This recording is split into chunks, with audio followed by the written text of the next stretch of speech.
everyone. Welcome to another wonderful episode of Winning in Life podcast, where we talk about all things that pertain to life and godliness. God has given us abundant life. That's what we're going to be talking about. Today, we're going to be talking about relationships and marriage. And oh my goodness, I am so excited. I have the OGs of marriage. And if you don't know what OG is, ask someone. They'll explain it to you. But just a wonderful, amazing couple. They're relationship experts, marriage mentors to people across the world, just doing a lot of great things. They teach, they pastor, they help people.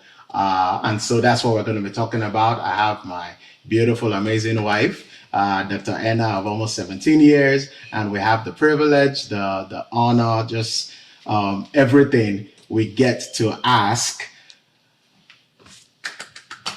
Round of applause, Pastor Kingsley and Pastor Mildred Okonkwo with us in the building on Winning in Life. We're just going to be talking about common misconceptions in marriage, right?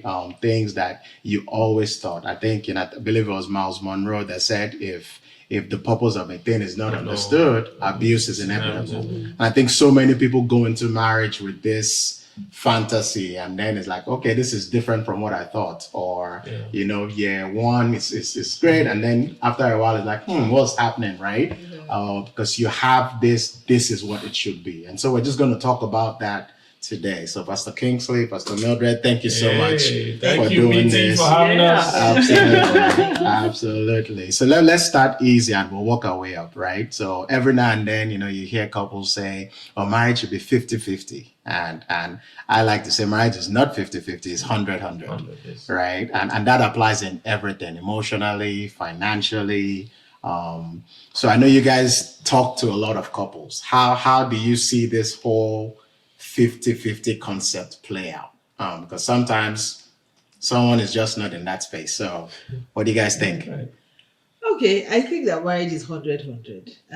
And the reason why I think that is because I don't think anyone brings 100 at every point in time. That is true. So when we say marriage is 100-100, what we're saying is, in fact, I don't even know if it's 100-100. Yeah. I would say everyone brings 100, but sometimes I bring 10, he brings 90. That's right. So when I'm down, his 90 makes up for my not bringing 90. Yes, so sir. We have 100. Yes. Sometimes I'm at 30.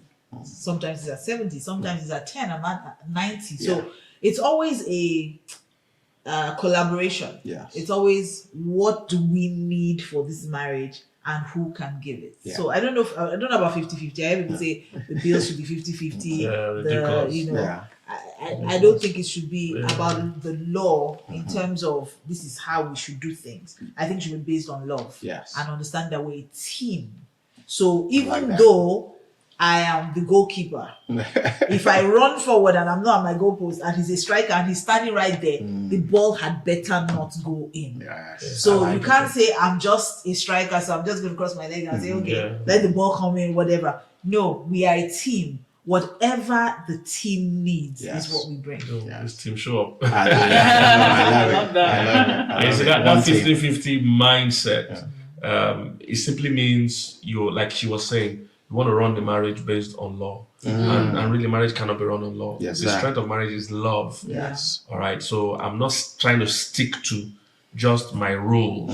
I'm trying to show up for my partner wherever they need me. Yes. And 50-50 means you are intentionally withholding what you could be given. Yes. Exactly. So that's the point. So if the family needs more money, for instance, and I say, no, I've brought my quota, so anything can go on. So it's not the design of God. Yeah. The design of God and the design of successful marriages is that we are completely wholly into it. Yeah. No matter what we are, what we have, we are pouring everything inside that union. All right. Fantastic. I love it.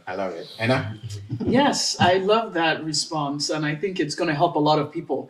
The other misconception that we hear is that healthy marriages are conflict-free. And that could not be further from the truth, because I think that conflict actually is an opportunity for us to understand what we did not know about our spouse. So I would love for you to talk more about that, about how people look at conflicts as fights and, we must not be compatible. So how can we kind of debunk and, deconstruct that myth and help people who may be on different pages, but help them see the strength in conflict and getting through it successfully? I think there's so much in that to unpack. First of all, people must understand there's a difference between having a disagreement and having a quarrel. We as human beings, it's possible for her to like this phone and I don't like that phone. So that's a form of disagreement. It's possible to say, oh, I want to go this way, I want to go. All that is normal. But it doesn't have to be you are stupid for wanting something different. That's where the problem is. So we must differentiate what we're discussing here. All right. It's normal for two people to disagree or to have conflict of opinion on something. But when you start, attacking each other, insulting each other, that is unhealthy. That's not just unhealthy in marriage, it's unhealthy in life. It's okay to disagree without being disagreeable. We always say that it's okay to share an opposing view without being an opponent. So that's where we need to master. Okay, but healthy couples obviously have conflict. There's nothing wrong with that. People have the fantasy and all these movies and things people watch. They have that idea of happiness and healthy marriage. No, that's not true. The point is like Dr. Ena was mentioning. Healthy couples or happy couples have mastered how to have these disagreements or, in quote, conflicts in a healthy way. So that is what the secret is. So we tell people that we are not a perfect couple, for instance, because people call us couple goals and all those things at your own risk. By the way, be careful what you wish for.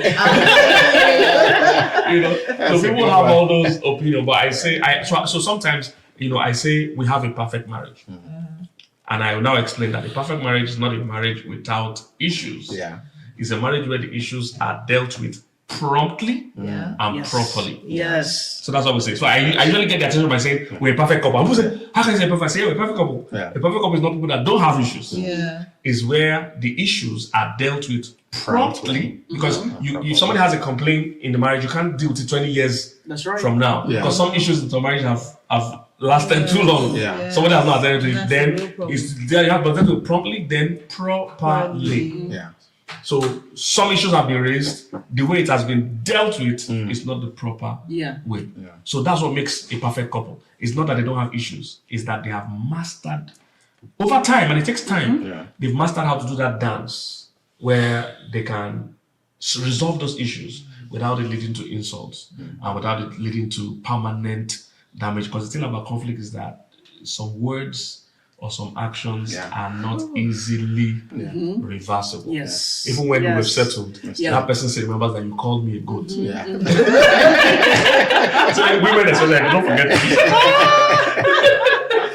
I think that conflicts are important because they help us create what I mean, like family policies, for lack of a better word. You create systems. So if both of us don't agree on something, if we can identify what the real issue is, we can create a system around that so that we don't have future issues on that.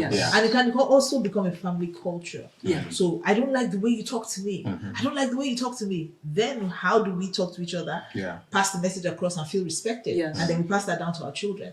This family, we don't talk to each other this way. Correct. So I think conflicts are amazing. I think I actually agree with you. And I think, in our marriage, we used to say, our strength is actually conflict resolution. And like you said, it's just mastering how to disagree or dissent in a healthy way.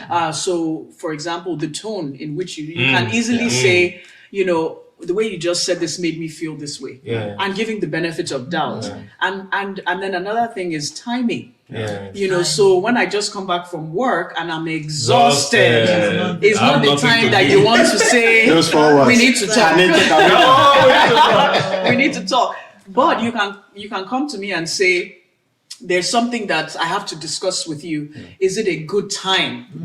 And then we typically now created a rule where we give each other within 24 hours. So if it's not a good time, then let's find a time within the next 24 hours to discuss it. So back to your point about promptly. And I think, not interrupting each other as a new one. so now we're like, okay, let me let you finish, and then we're listening to understand as opposed to listening to respond. That's wow. Phenomenal. Thank you guys. Great. So one of the things that I hear sometimes is, I don't think I married the right person, right? And then it now goes to, if I marry the right person, everything in marriage will be perfect. Okay. And sometimes I want to ask, are you the right person? But, the Spirit of God keeps, but how is that? What do you tell that person, who's married and feels like they married the wrong person? And that misconception that if there's this right person somewhere, that it'll be perfect. So there are two ways we normally talk about it. You either marry the right person or you're marrying the person right. Because everybody can be a right person. However, there is such a thing as a good fit. Yes. In all fairness, you improve or increase the chances of a successful marriage by picking the right person. And we normally say there's no wrong spouse, there's just wrong fit. Because some things that some people say I can't stand, some other person is going to handle it without even blinking. We've seen couples where the woman says, I want a guy that pays all my bills. There's only a problem when that woman goes to marry a guy that's looking for a partner that they'll pay bills together. So that there are men actually that would like a woman that will pay all those. So you need to just find somebody that is in alignment. So that is the thing. However, no matter who you marry, you have to work on the marriage. So, like they say, marriage can be made in heaven, but it is worked out here on the earth. So you have to put in the work. So apart from marrying right, you have to marry the person right. All right. So how you are treating this person, how you're understanding this person, how you're showing up for this person, matters a great deal. Yeah. I don't know if there's anything else to add to that. Perfect. I love it. You have to be intentional. You have to be intentional because a lot of times I think people say that because they look at other marriages that work. They're not and then they don't. The background work. They don't see the background work that made the marriage like that. And it's like, I love their garden, but they're watering it. They are not using certain words. They are spending time with each other. So all those things matter a lot. You could actually marry an angel and frustrate the angel out of your house. It's possible. So apart from marrying right, marry the person right. I love that. Really good. And another one, this one is one that's very common. I want somebody that completes me and somebody that fulfills all my needs. And then you also see that like, you should know how I feel without me having to say anything. So please comment on that. I think communication is very key in marriage. And I think marriages, we see spouses that sometimes they just don't talk to one another, right? Your spouse is not a magician, right? So it's okay to tell them. So we say something, we say Ena has a PhD in tile and I have a PhD in Ena. Because with time, 17 years, but I was raised in December, we talk and ask. And so sometimes like, what can I do to love you better? What can I do to serve you better?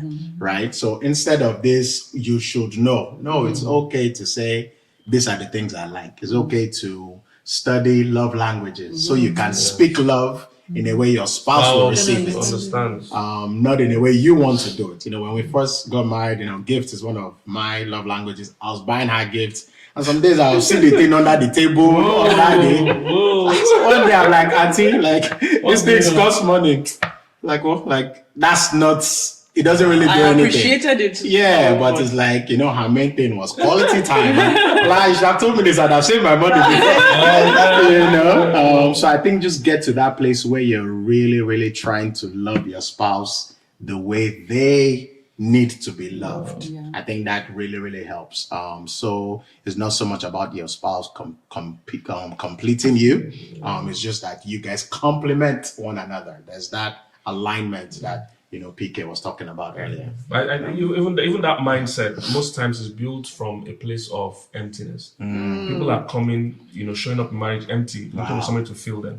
A marriage is not for two, empty people. So two people that are full. Instead of the overflowing that you have, that you now give to your partner. So the Bible says something interesting. It said, to somebody that is full, they loathe honey. They even hate honey. It said, but to the hungry person, every bitter thing is sweet. You see, when you come empty, you want to take anything because you are just hungry.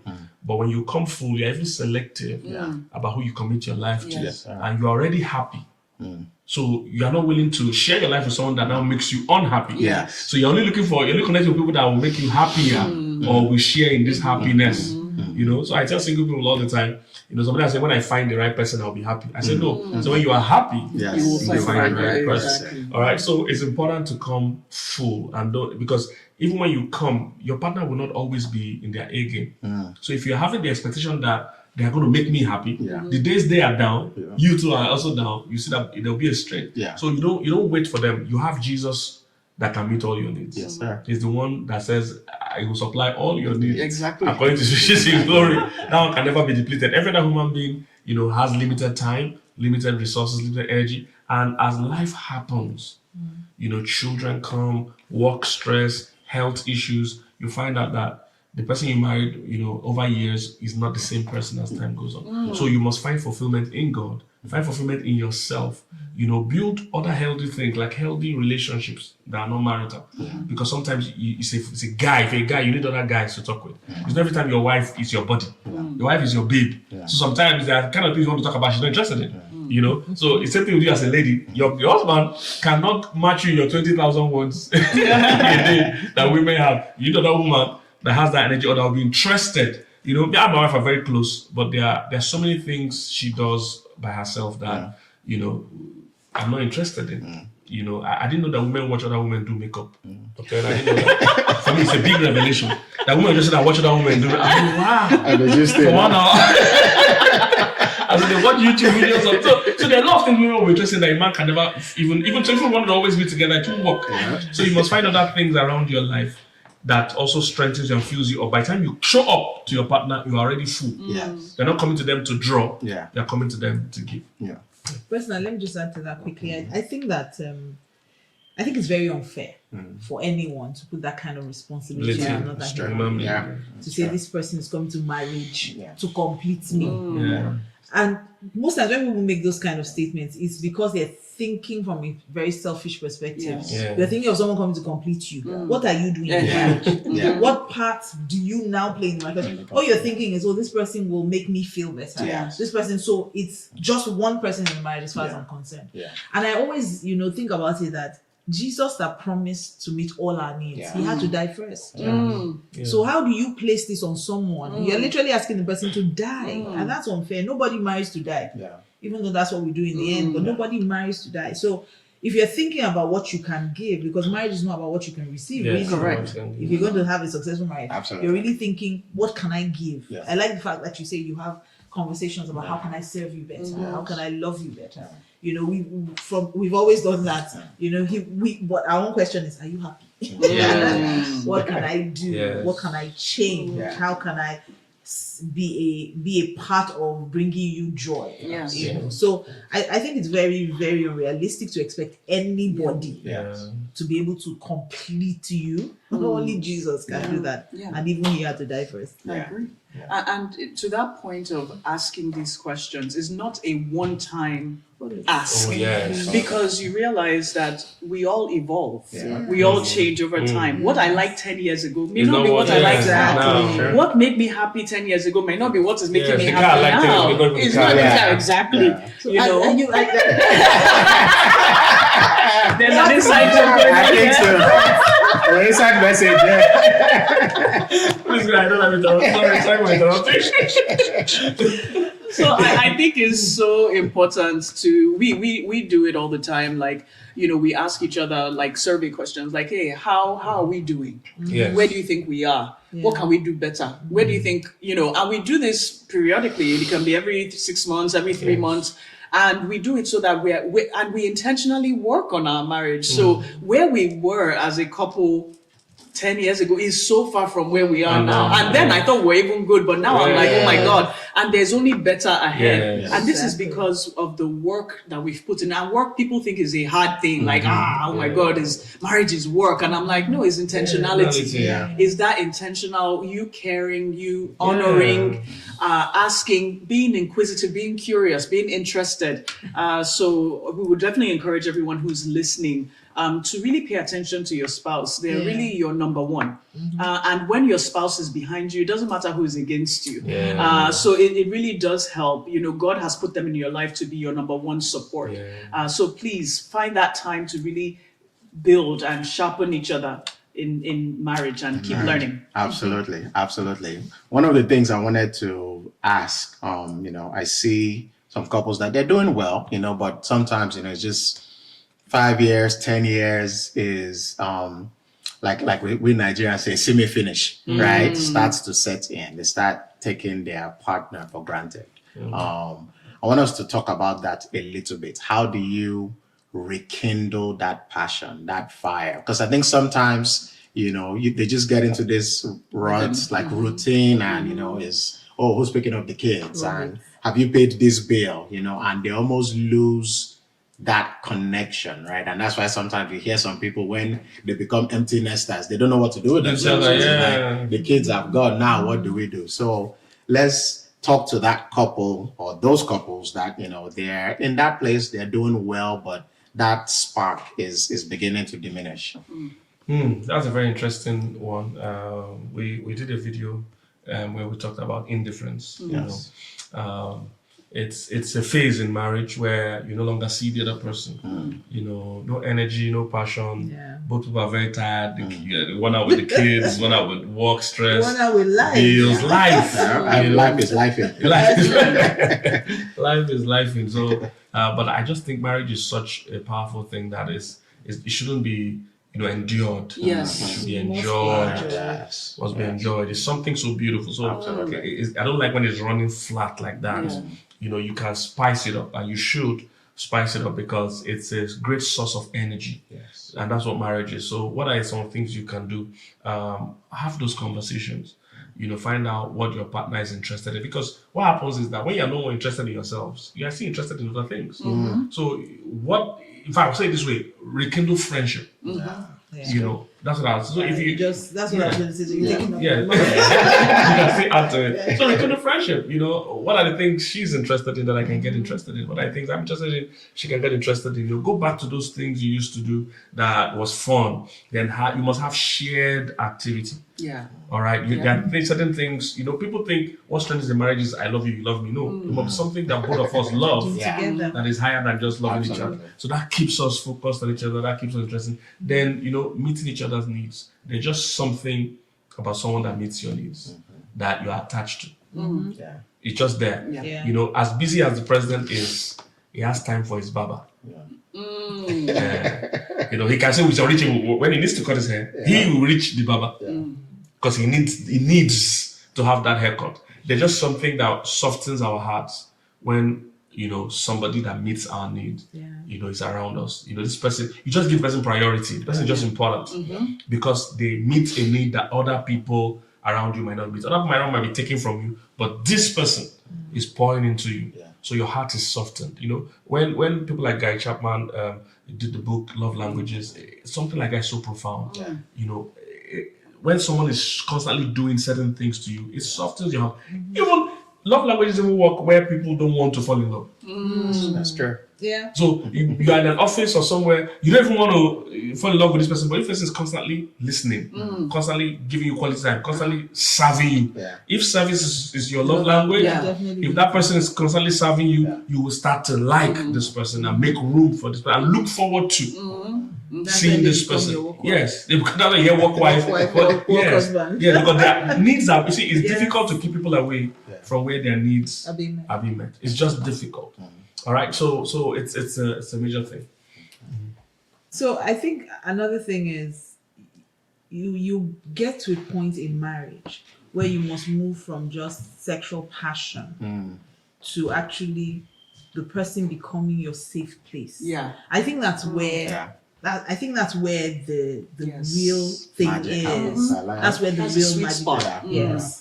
Where the person becomes your safe zone. You don't Yes. have to. You don't have to Yes. try too hard. Yes. You don't have to do too much. You just know this is your person. Yes. There's something I do. I mean, I do it these days. So sometimes when PK is lying down, maybe he's doing something, and I'm really exhausted, I just come and I lay on him and take my charger, and I just, you know how you put your phone on a wireless charger. I just lay on top of him and it's like my charger, and then he laughs it off. But I really do feel energized after like 5 minutes of just being there. I don't say anything. I don't try to explain what I'm carrying. I don't try to. I just know that he gets it. It's just a little rub on the back and I'm good. It's not even sexual. It's not anything. It's just my safe place. I just know that he gets me. And then that's just something that will keep that marriage going. Because beyond the, want to have sex, or beyond the, want to talk, sometimes you don't even want to talk. Sometimes you just want to be. Absolutely. Jinx. If we're kids, we're saying jinx. So I think that's working towards getting there. It's a very intentional thing where we've been through it all and we've survived. So I know this is my person in this world. And like you said, if your partner is behind you, there's nothing you can do. And when we have that at the back of our minds, then the marriage, you don't even need to rekindle anything because it just is. It's not burning like a raging fire. It's just this ember. That's it. It's just there. There's the soft glow. You know that the warmth is coming out. You know there's heat there. You know that the fire is going. It's just right. It's just the sweet spot. Yes, absolutely. Thank you so much. Thank you. Wow, man, this is amazing. We can keep going and we'll do one more. Yes. One more. If you indulge me, I have to. Well, let's turn up the heat a little bit. So another common misconception is marriage sex is boring. No, not at all. So why is it? Again, maybe is this indifference? Is this routine? Or what do you think? I think it starts from the concept of stolen waters is sweet. When something is yours, and you have it regularly, it just kind of loses the, but it doesn't mean that, sex, that, marital sex is now boring. I think because of the friendship involved, because you now know each other, you know the right things to do at the right time, you know what to touch, you know what not. You just get he just gets it. So it gets better.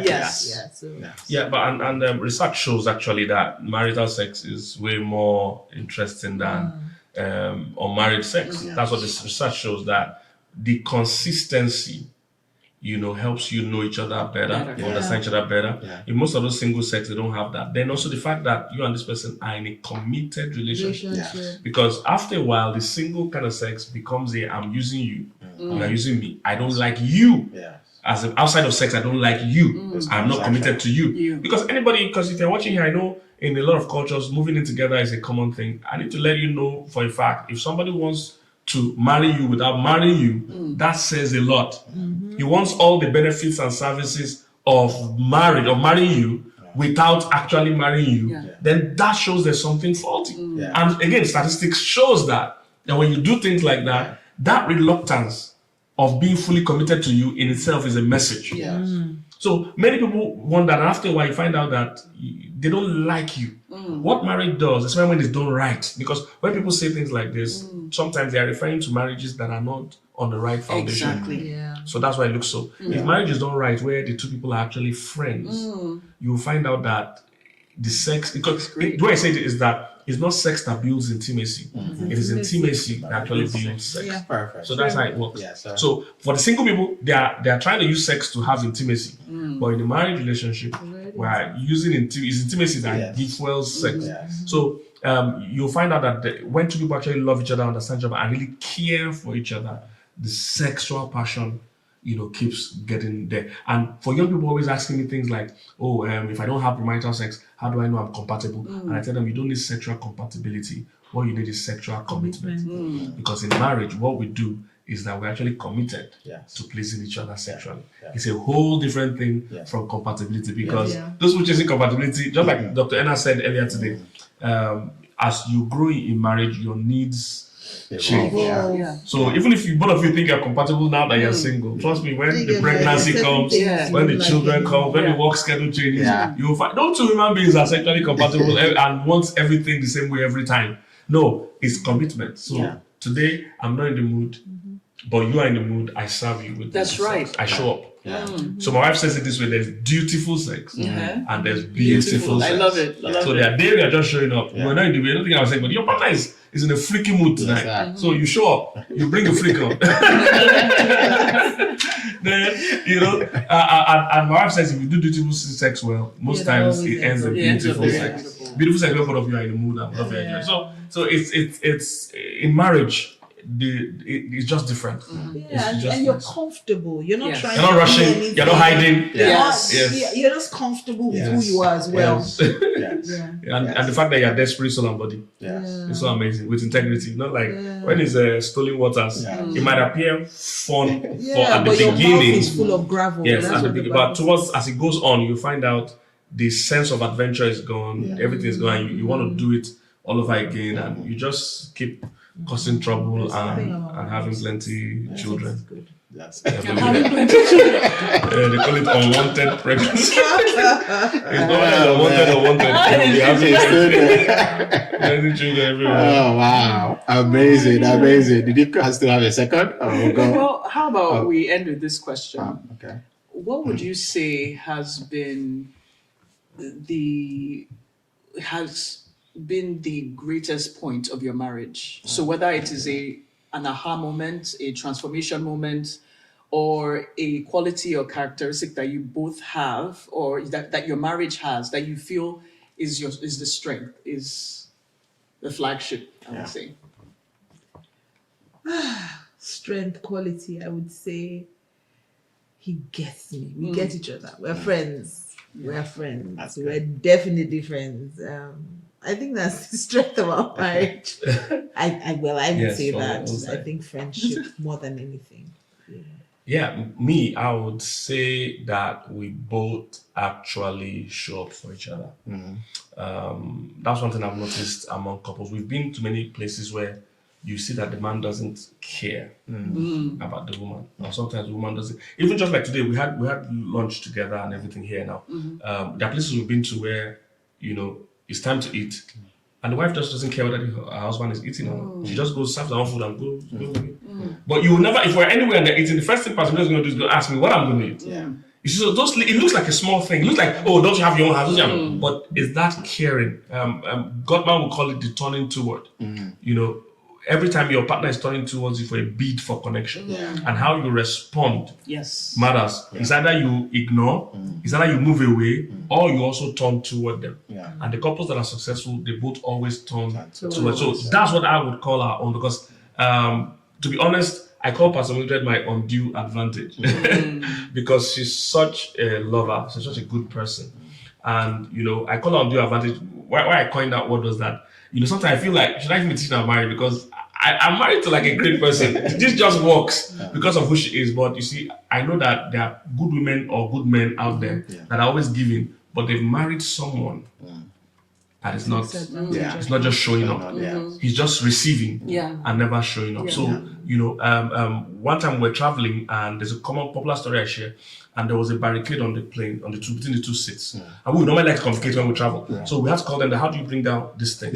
So they said, we saw down button on both sides, but it wasn't going down. Then I explained that, both of you have to press the down button at the same time for it to come down. So we said, so I asked the person, how do you get it up? It's only one person. Can't take it up. So for a marriage to work, it needs two intentional people. But for it to fail, just one person can make it fail. One person can just block the intimacy. So I would say our strength is that I see that both of us actually showing up. My wife always shows up. If I can't need something and she will not care. Yes. It doesn't happen. Yeah. And she can't need something that I will not care. So if we're in the house, we're not fixated on who should do what. We are always trying to serve each other. She knows I don't like packing. So she doesn't need to ask me. If we're traveling, she just packing. Some other woman will complain, oh, every day, why are you it's something like that. And I know there are things she doesn't like. She doesn't like driving so much. So I don't blink about those kind of things. So you know that, say it again. None of us have to drive. But so I see that both of us bring the energy. And I think every couple can be great if both of them are showing up. Yes. What you notice in those couples that are struggling is that one person does not care. Yes. One person is not just pulling their weight. And like my wife always says, marriage is too heavy for one person to carry. It really is. It really is.